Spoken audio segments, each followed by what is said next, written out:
You know, in 1543, something happened. As a matter of fact, it was so significant that we need to remember it, but unfortunately, most history books don't even mention it. In 1543, something happened that revolutionized how you see life, how we saw ourselves, how we saw the world. And it was such a worldview shift that we have to remember that in 1543, now before 1543, we actually thought we were the center of the universe. We thought all the stars and all the planets rotated around us because we're awesome, okay? But in 1543, a guy named Nicholas Copernicus stood up in a crowded room full of scientists and dignitaries and politicians and burst everybody's bubble. And as history tells us, he pointed to the sun and said, "Behold, the center of the universe." Now, when he did that, just like Copernicus did that for the world, 1543, we're going to see today that Jesus does that for us. You see, the Bible over and over again, when you read it, it taps you on the shoulder and says, excuse me, have you noticed the sun? Not S-U-N, but S-O-N, the sun, God's Son. Look to Jesus. Behold, the center of it all. Jesus is the center of everything in life, and when he gets in the center of your life, all of a sudden, all of life really makes sense.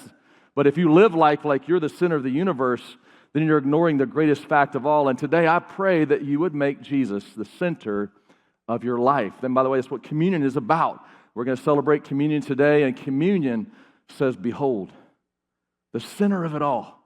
And so now, when Copernicus made that announcement, just like most announcements of fact, it wasn't really received well. As a matter of fact, for half a century, most people ignored it and said he was wrong, or said, even if it's true, I don't want to believe it. And that's really what people do with Jesus. They live like they are the center of the universe. But I'm praying that today you'll make Jesus the center of it all by looking to and listening to this story and listen to what Jesus says we as followers of Christ should be about. So the story is found in John 13. So if you have a Bible, turn to John chapter 13. If you don't have a Bible, we'd love to give you one. And this story really does illustrate the teaching of Jesus, the life of Jesus, the love of Jesus, and how he really is the center of life. He's the center of hope. He really is the definition and center of love. And not just someone to look up to, but someone to live like. And by the way, when you live like Jesus, all of a sudden you start loving people. You start helping people. And as we'll see today, you start serving people. Now, take out your message notes as well. We'll follow along because today is a very important day for you, because what I want to do is define what a disciple is. We're in this series on values, and a disciple applies the words of Jesus and applies the Bible to their lives. But what does a disciple mean? In the lobby in Austin and in Corpus, our values are there, and it says, "We help people find and follow Jesus." That sounds like a great name for a sermon series we're in right now. We help people follow Jesus. You see, as followers of Jesus, our calling is to help people follow Jesus. And that means we're disciples who are making disciples. But what does that mean? What does it mean to be a disciple? What does it mean to do that? And that's why it's a really important day for you to be here. I'm really glad you're here, because I want to share my heart about what it means to be a disciple, what it means to actually follow Jesus, because there's a lot of misconceptions and myths about that. And if you ask people, what does it mean to be a disciple, you get a ton of answers that may not be true at all, or maybe half true and not fully a picture of what a disciple is. As a matter of fact, if you said, "Hey, what is a disciple?" some people may say, "Oh, well, that's somebody who reads a lot of the Bible, and they know a lot of the Bible, and they're always studying the Bible." A disciple, someone else may say, that's somebody who's always listening to worship music. And they just love worship music, always lifting up their hands and worshiping. Even in their car, I wish they put their hands back on the wheel. But they're always worshiping. That's somebody that has like lots of bumper stickers about Jesus. And their bumper stickers say, "I love Jesus. Do business with me. I'm a Jesus follower." And somebody who follows Jesus, a disciple is, I want to know what a disciple is somebody that's in a lot of Bible studies. And they're in a lot of Bible studies, and they have certain issues that they're really passionate about. And just hear me, there's nothing wrong with anything I just said. As a matter of fact, most of those things I just said, I would say, I want those to be true of me, but that's not what a disciple is. You see, a disciple is not how much of the Bible you know. A disciple is how much of the Bible you do, how much of the Bible you apply. And so that's why I'm glad you're here today, because the definition of a disciple is much more simple, much more powerful, and much more practical. And I want to give you 3 definitions of a disciple based on John chapter 13. And so in your notes, we've got 3 definitions of a disciple. That what does it mean? How do I know if I'm following Jesus? I'm glad you're asking that, because I want to know the same thing. So here's 3 definitions. Here's the first one. Write it down. If you're a disciple, then you apply the example of Jesus. See, the first way you want to define a disciple, or see if you are a disciple, would be a question. And I would encourage you, if you want to get to know somebody, ask them this question. Who is your role model? Who do you look up to? Who are you emulating? Who are you trying to be like? And you'll find out a lot about a person. That's a great question to ask yourself. Who's your role model? Who are you trying to be like? Who are you trying to emulate? And a disciple of Jesus would say, well, first and foremost, I want to follow Jesus. He's the model of life. And by the way, can we just admit that's the number one reason why people struggle in relationships? Because their model isn't right. You see, a lot of us grew up with adults that didn't model how to have healthy relationships, and so we're struggling ourselves. I want to encourage you today, make Jesus the model of how you treat people, how you serve, how you help, and how you interact with people, because that's what a disciple does. Now, we're going to see in this story Jesus' example. And Jesus is going to show us that you can't be a disciple without being intentional. You don't just wake up and, oh my goodness, I'm a disciple of Jesus. I had no idea. How did I get here? No, you got there intentionally. It's not an accident. You have to be very intentional. You have to be very focused, and you must choose to be a disciple. You must choose, I am not the center of the universe anymore. Behold, the center of it all. Jesus is my example. And when I choose that, when you follow the Son, S-O-N, you will serve people. So that's what we see in John chapter 13. Now here's the context before we read it. In John 13, this is the last night of Jesus' life. He's about to die on the cross for the sins of the world the very next day. He's got one more thing to do, and it's have a meal with a small group. This is a good time to talk about life groups. He didn't say, well, I got one more shot. Give me 5,000 people. He says, give me 12. And give me a meal. Let's slow this down. That's communion. That's community. And what does he do? This is fascinating. He is about to die for the sins of the world. You know what he does? He washes the disciples' feet. And I want that to sink in as we read about it. So let's start in verse 3. Go down to so John chapter 13, verse 3, it says, as a matter of fact, let me put this on the screen. Corpus, Austin, online. What are the first 2 words? What does it say? Jesus knew. Okay, I want you to circle that. Jesus knew something. And you've got to know something before you serve someone. And Jesus knew. Look at what it says. Jesus, what did Jesus knew? He said, Jesus knew that the Father had given him authority over everything. He knew he was in charge. He knew he was the center of the universe. And watch what he does. He's the leader over all things. He had come from God. He would return to God. And so here's the deal. Jesus knew. Don't miss this if you're new to the Bible. Jesus knew he was about to die. He wasn't surprised by the arrest, the false trials, the beatings. He actually predicted himself, which is why the disciples are troubled in this room. Jesus knew why he had come. He knew who he was. He knew he had all authority. He knew he was the king. He was the leader, and he does what leaders do. By the way, he exhibits servant leadership. Now, there's some people that say, oh yeah, he's about to serve. That's called servant leadership. No, friend. Jesus would say that is leadership. There is no other kind of leadership. There is authoritarianism. There's dictators. But if you want to be a leader, if you're trying to be a leader, if you think you are a leader, serve. And that's what Jesus does. What does he do? Well, look at the next verse, verse 4. Let's say the first 4 words together, real life. What are the first 4 words? So he got up. All right, so he's sitting down. And he knows he has all authority. He's the king of the universe. He's the leader. So he's going to serve. He got up from the table, took off his robe, wrapped a towel around his waist, and poured water into a basin. Then he began to wash the disciples' dirty, muddy, stinky, nasty feet. Yes, I did add a few descriptions there. I want it to sink in here, listen. I mean, you're like, man, I wouldn't touch my family's feet for anything. Matter of fact, somebody walked up to you and said, I'd like to see your feet. You're like, I would like for you to leave now. Okay, so, don't mess with my feet. Well, back then, they wore sandals. They didn't have nice socks or shoes. Sandals. So, your feet are open to the elements, and you're walking on dirt, walking on mud. And in those days, they didn't have like a septic system or anything like a sophisticated sewer. So you're walking through sewer as well, and then you get home. The lowest job that anyone could do, there was supposed to be somebody at the door to wash feet. Anybody seen that show, Dirty Jobs? Yeah, Mike Rowe would have covered this, okay? This is nasty. Somebody's supposed to be there to wash your feet, get in between your toes, and make sure. You know why? Because when you went there, you didn't sit at a table where your feet are like, hey, let's don't talk about feet, let's just talk about us. You're reclining. Somebody's feet's right at your face. We need to do something about this. But the question was, who? And what happened with the guys who said they were following Jesus, they were about to be taught a lesson that if you want to be a disciple, you better follow my example. Because all of you right now are acting like you're the center of the universe.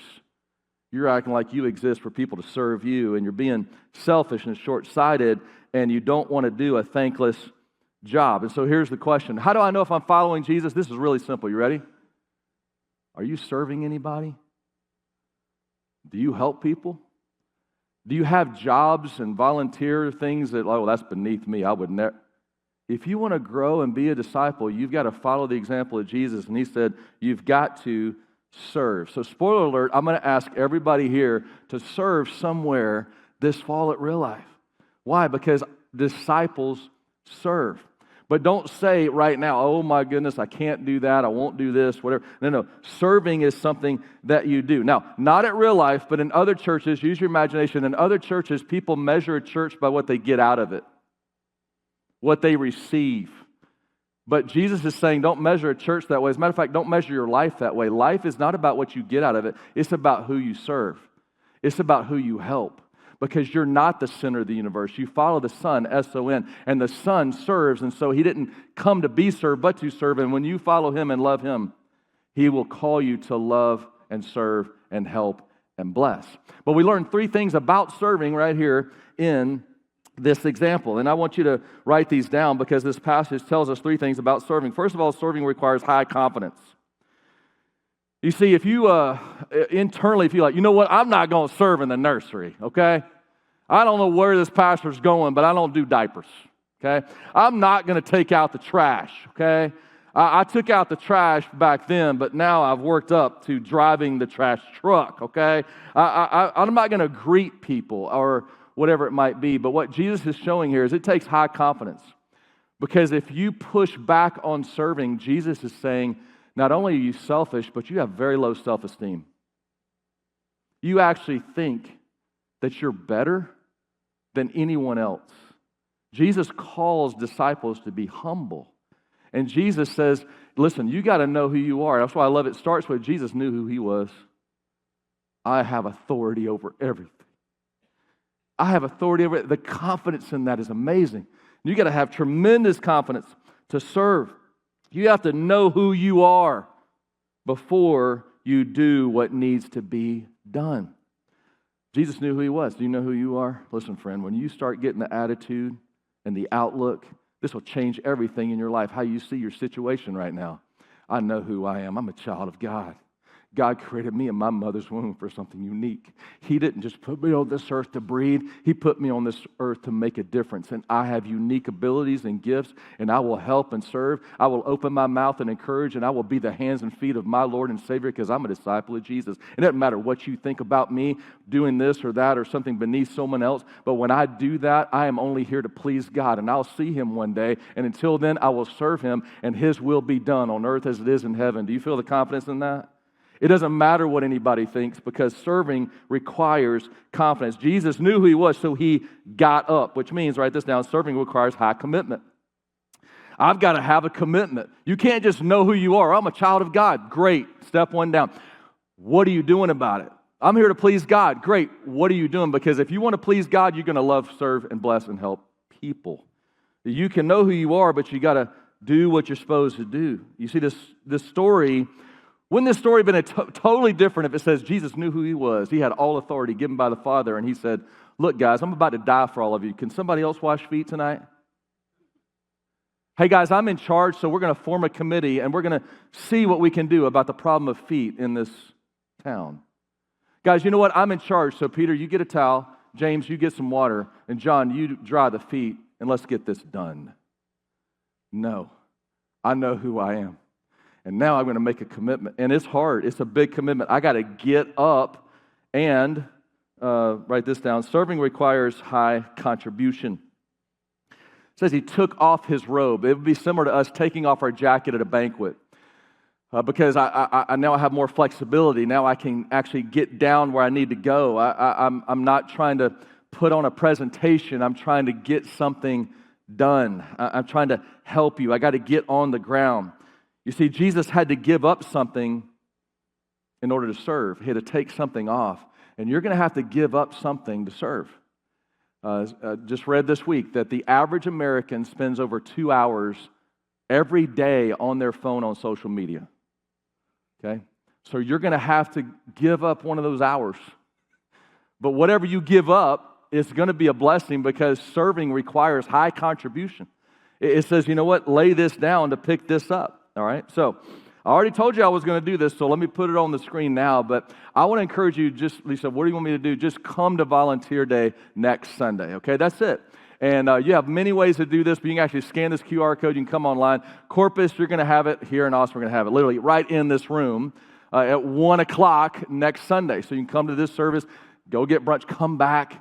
But you say, what is this about? Well, we're going to train every person who volunteers in anything you could possibly answer. Even if you don't know what you're going to do, just walk in this room and you'll find something. And if you come with the attitude like, look, just put me in, coach, you'll find something. If you come in the room and you don't say, well, okay, well, listen, I'm here, but I'm not doing these 10 things, okay? But if you know you have a gift, something, listen, we're going to have production, we're going to have greeters, we have hospitality, kids, youth. Man, you know I can do this. And please, come with the attitude of a disciple. I'm going to follow the example of Jesus because it's not like, listen, if Jesus, King of the universe, center of the universe, can wash feet, I can change diapers.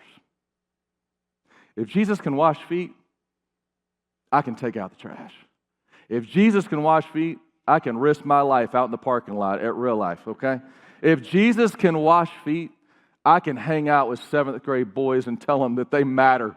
And yes, they're weird, but they are loved by God.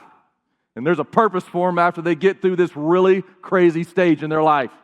I can help youth find purpose. You understand what I'm saying? If Jesus can wash feet, what he's saying is follow my example.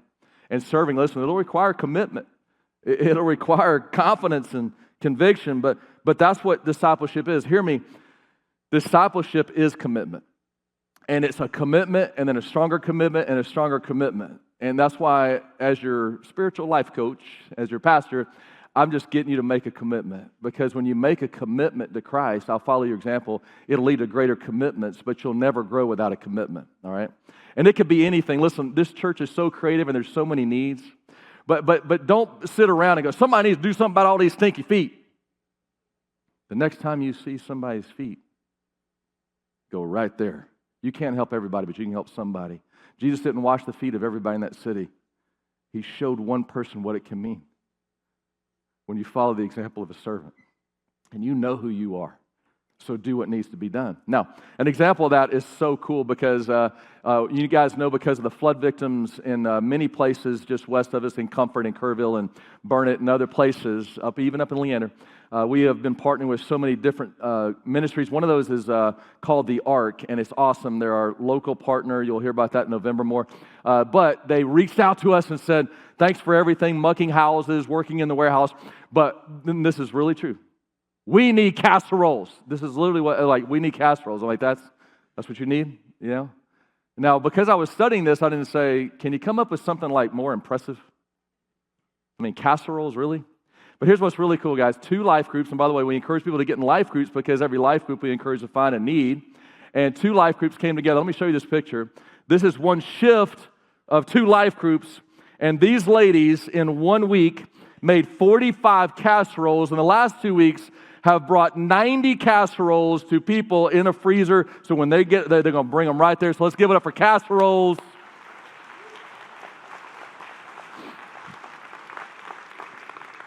Can you feel it?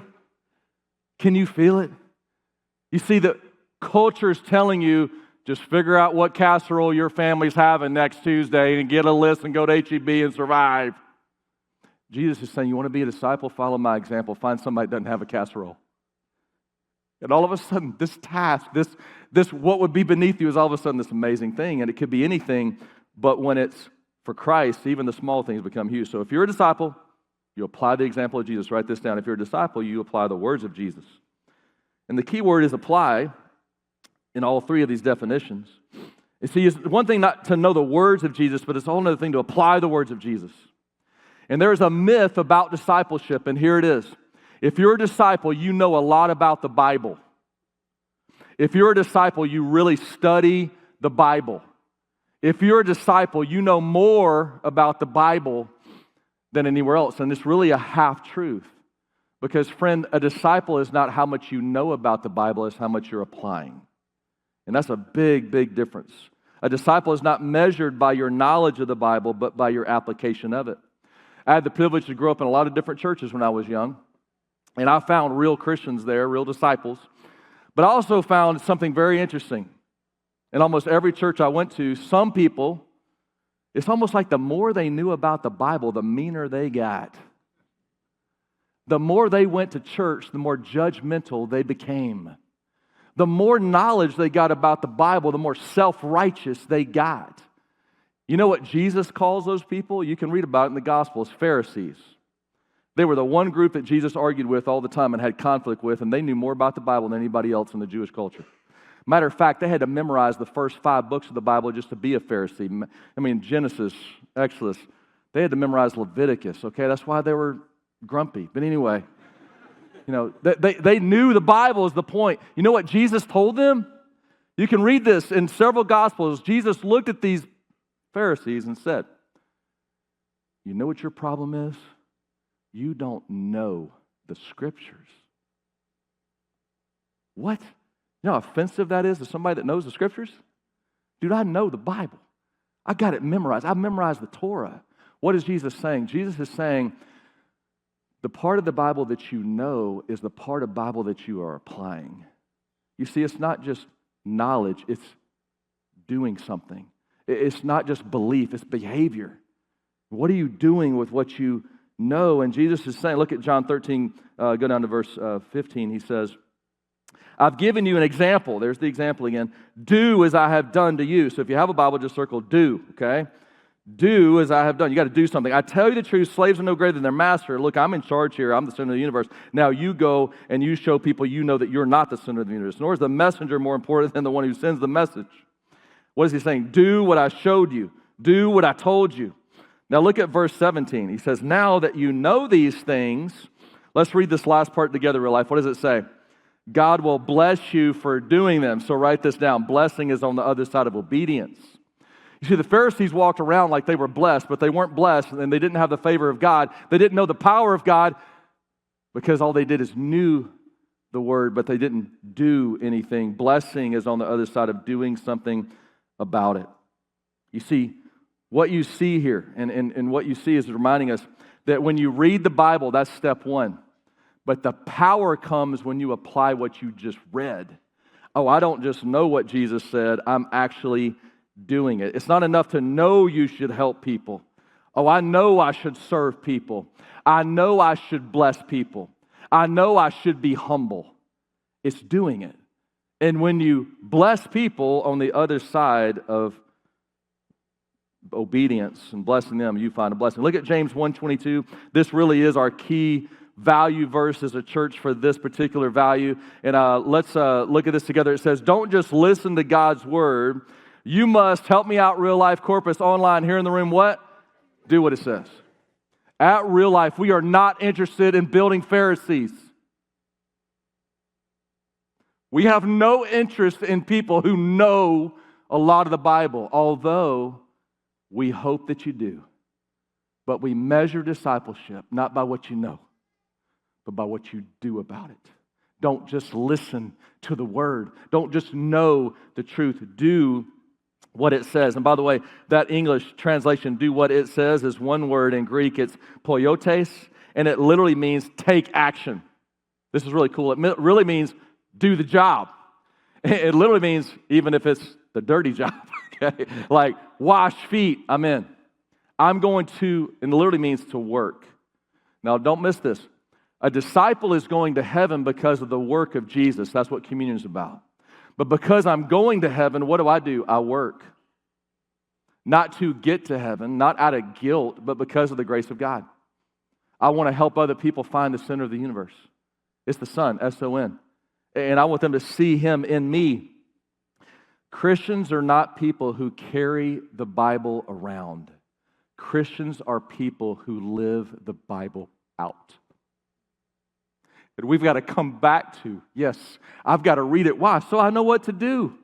But it doesn't mean anything just to read it. I've got to do what it says. So Jesus looked at the Pharisees who knew the Bible and says, you don't even know the Scriptures. Why? Because you don't forgive anybody. You judge people. You're condemning people. You have a critical attitude. You don't serve. You don't help. You don't bless. You've missed it because I'm calling you to discipleship. You know what Jesus called Pharisees who knew the Bible and didn't do it? He called them whitewashed tombs. Now, that's something. He said, you're like a tomb, all nice on the outside. Look, but you're dead inside. Because a disciple knows life. A disciple knows love. And a disciple blesses because they are blessed by the love of God. He called out the Pharisees because they never let what they read change their heart. So what does a disciple do? Follows and applies the example of Jesus, applies the words of Jesus, and here's the third definition. You apply the love of Jesus. You see, Jesus says, I'm the role model. Love each other like I've loved you. He doesn't say to have the attitude of the culture. Listen, the culture would walk in and go, all right, whose feet? Seriously, right now? Don't make me sniff, okay? You know who you are, okay? Okay, look, just everybody out, okay? Everybody out. Just get straight. Please wash your feet. Come back in here when you got it all together, would you? No, love says, what's going on? You see, a real disciple says, I love you. And watch this. I love even the embarrassing parts of you. Even the parts you're ashamed to admit. That's my feet. Even the parts that you're embarrassed to say. Love says, I accept you right where you are. And I'm going to help you. I'm going to serve you. Why? Because I love you. Why do I love you? Because He loves me. You see, we have to get past, a Christian is not somebody, oh, I just love this devotional. Oh, I just love this sermon. Oh, I just love this podcast. Oh, I just love this verse. Oh, I just love this worship song. But a true Christian says, oh, I just love people. I just love people. I love the people that are outcasts, that feel far from God, that feel like they've messed up, like their life stinks too much to get close to Him. Those are the people I love because that's what a disciple does. Now go down to verse 34 of our chapter today. John 13:34, and notice this. Jesus says, so now I'm giving you a new commandment. Say it with me, real life, 3 words. What is it? Love each other. Man, He said, I know there's 10 commandments. Let me give you one. Now there's 11. Love each other. Why? Because we break all 10. And when we do, we need love. Love God and love people. Love each other just as I have loved you. You should love each other. There's the model. There's the example. Now these are words, an example, and a love to apply. Now look at the next verse. Your love for one another will prove to the world that you are what? 2 words. What? You want to be a disciple of Jesus? That's super simple. You ready? Love somebody. Choose to love somebody. Are you a disciple of Jesus? Serve somebody. Help somebody. That's what a disciple does. He says that's how they're going to know. Not by what you know, not by how big your Bible is, not by how many devotionals you do or groups you're in. Nothing wrong with that. Not by any worship songs you listen to, but by how you love. Now, I want to remind us in our values as a church what we believe is the greatest disciple-making group in the world. And I want you to write it down. It's so important. The most important disciple-making group in the world is the family The family. Because these are the people that you see the most. Do I want you to get in a life group? Yes. Do I want you to join real life? Absolutely. Do I want you to serve? Yes. But I want you to start applying this when you get home. Ooh. Because when we're at home, like, Lord, make me a disciple, I got to get out of here. I got to go love somebody. What God's going to do is going to call you to the people under the roof first. And man, do they need love. And by the way, the word love, if you're an extra note taker, is the Greek word agape. It's a very unique word for love because it's not based on what they do. This is very important because a lot of times, even in family, we're like, look, I'll be nice to you if you're nice to me. Oh, I'll show mercy to you if you show mercy to me. But agape says, I choose to show you unconditional love no matter what you do, no matter how you treat me, no matter how your attitude is or mood is today. I will agape you because that's what God does for us. We're supposed to agape each other. And the family, this is why we're building extra kids space here on this campus, and we've got an amazing kids ministry in Corpus because the kids, those are your disciples. People say, hey, Pastor, have you made any disciples? I immediately don't think of all of you, although I love you very much. And I pray that you're disciples of Jesus. But I think of my 5 kids. You want to make disciples? I will introduce you to 5. Are they perfect? No. But they follow the example of Jesus. They follow and apply the words of Jesus. And they apply the love of Jesus. Now, the family's where it's at. By the way, today, we're going to watch a dad baptize their teenager. How cool is that? It's going to be awesome, all right? Man, that's discipleship, all right? Now, so I want you to apply this in your family and then work out, friends, life group, and church, okay? So here's the verse, 1 Corinthians 13, 4 through 7, and I've pulled out some phrases from that passage, and let's read it together. Corpus online here in the room, let's read these phrases together. Say this with me on the screen here or in your notes. Love is kind. It isn't rude. It isn't irritable. Love never stops being patient, never stops believing, never stops hoping, never gives up. Okay, now those are some pretty powerful words, and what I want you to do right now, as you look at this verse on the screen, on your notes, I want you to circle one of those you're going to start working on. The one that you need to work on. Please, right now, if you are married, do not lean over and circle your spouse's homework, okay? But I'm telling you, you want to be a disciple? Apply the love of Jesus. What does that mean? Love is kind. Love isn't rude. Love isn't irritable. Love never stops being patient. How in the world are we going to make disciples if we aren't disciples? But I'm telling you, if you lean into the love of God, He will flow into your life, that love. Because why? Because He chooses to love you. Now, let's keep it on the screen or put it back on the screen here. Listen, this is a verse we're going to use for communion in a moment because this describes God's love for you. This is how much God loves you. You see, it doesn't start with you. Like, oh my goodness, I don't know if I can not be rude for 6 hours. No, start with God's love. See how much He loves you. Man, His love is kind. Do you know that He brings the sun up even when you ignore Him all weekend? Man, His love isn't rude. He doesn't react with irritability. He's a patient God who's just waiting for you to get here today so He can say, what do you say we choose not to be the center of the universe? And you decide the facts. I'm the center of the universe, and now I'm calling you to love. And you'll never, ever find meaning in life until you love and serve and help and bless people. You see, love is a choice, not a feeling. Now, I'm going to ask you to make that choice today. I will love God, and I want to make you a promise. Then He'll say, great, you're following me? Yes, then love people. Love people like I have loved you. Choose to serve, choose to help, choose to love today. Now, there's people, if we can just get real here, that you have chosen not to love. And I want to encourage you right now to allow communion, allow this example to call us back to that.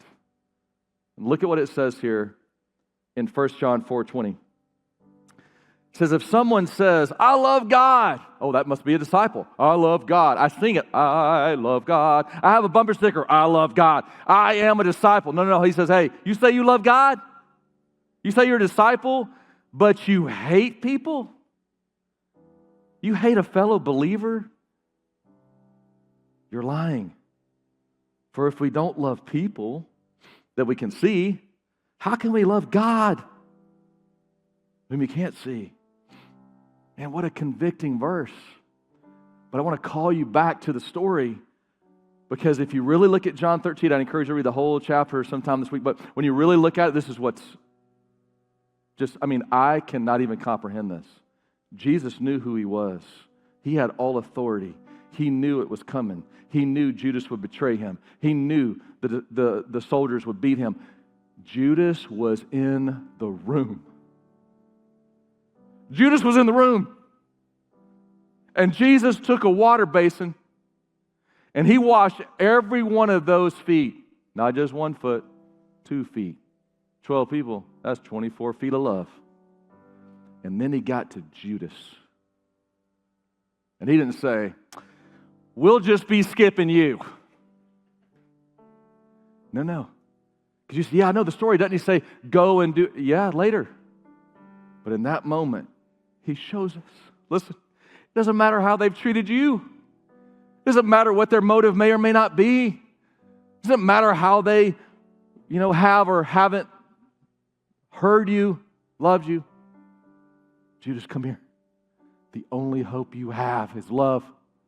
And I will show this group, they will remember for all time, that I don't just wash the people's feet who are nice to me, because that would be easy. I wash the feet of those who need love. And so don't just say you love God, love people. And that means, look at this last verse, 1 John 3:18. Let us stop just saying we love people. Let us really love them. Hey, let's be real life, okay? And write this in. This is what the actual verse says. Show it by our actions. So, we're going to show by our actions that we love God. We're going to show by our actions that we love Him. And by the way, are you ready for some great news? Today, we're not just going to watch one baptism. Today, 8 people are going public with their faith in Jesus Christ. It's going to be amazing, awesome. And you're going to see 2 of those as you sing the last song, but this is a great time to move us into a time of communion, because the only way we're going to love people this week and not be rude or irritable, the only way we're going to love and not give up and have hope is through this. Now, if you're here in the room in Austin, you don't have one of these elements, would you just lift up your hand and be patient with us? Love is patient. We're going to get you some elements. Corpus, same thing. Raise your hand if you don't have one. We'll get you one, okay?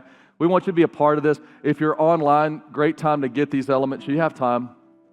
We're just preparing our hearts for this, but we're reminding ourselves that Jesus is our example. He showed us what love is, and this represents His body, this wafer, the bread.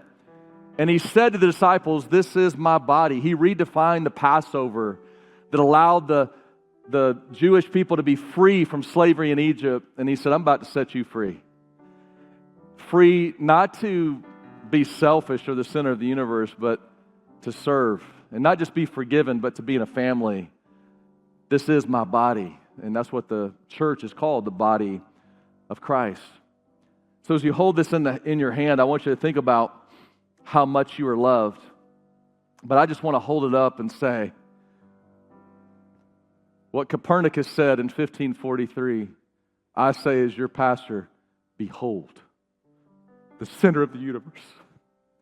Behold, the center of your life. Behold, the only way you're going to love, the only way you're going to have hope, the only way you're going to have the power and strength to love and serve and bless and help other people, behold, the love of God who takes away the sin of the world. Let's read this verse together, would you? Corpus online here in the room. Let's remind us that He loves us, but it calls us, this bread actually calls us to love. And as we put it on the screen, let's say this together. John chapter 13. There we go. Say this with me real life. So now I'm giving you a new commandment. Love each other. Just as I have loved you, you should love each other. Your love for one another will prove to the world you are my disciples.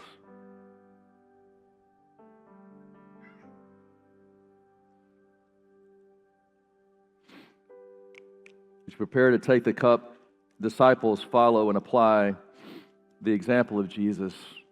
A disciple applies the words of Jesus. A disciple applies the love of Jesus. And friend, before you take this cup, just know it represents the love of God. And what you're saying is I receive His love. Listen, you need it. But don't take this lightly. This is not just an element. This is a symbol.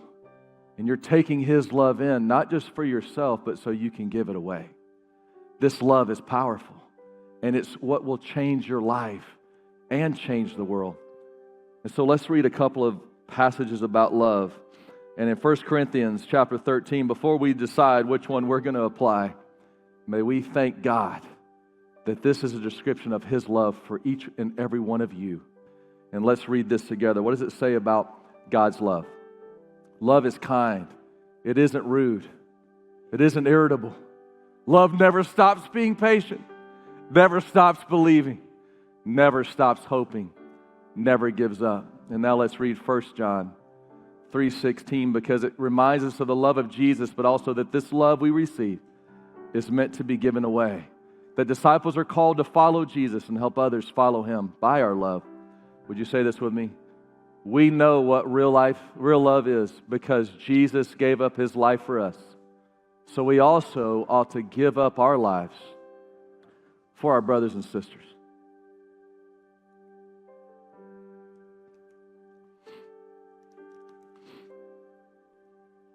Let's pray together. Heavenly Father, thank you so much for your love. Thank you for the example. Thank you for the cross. Thank you for the empty tomb. Thank you that you as our King took the lowliest servant role so that we, knowing who we are, can serve and help and bless. And may you call each one listening to me right now to a place of service, to a calling of help, and may it start in our homes. Thank you that today 3 teenagers are getting baptized whose testimony is, I found Jesus in my family. I learned about Jesus from my grandmother. I learned about Jesus from my mom. I learned about Jesus from my dad. May you strengthen our families, that we would start to apply love there, but that love would go out and push back the darkness of this world because of your light and love in us. So bless every heart, bless every home. And may you allow Real Life to be a place of true disciples who follow the example of Jesus, who hear and apply the words of Jesus, and who show everyone the love of Jesus. We ask this in His name, and everybody said, amen. Let's give God a hand for His love, His truth today.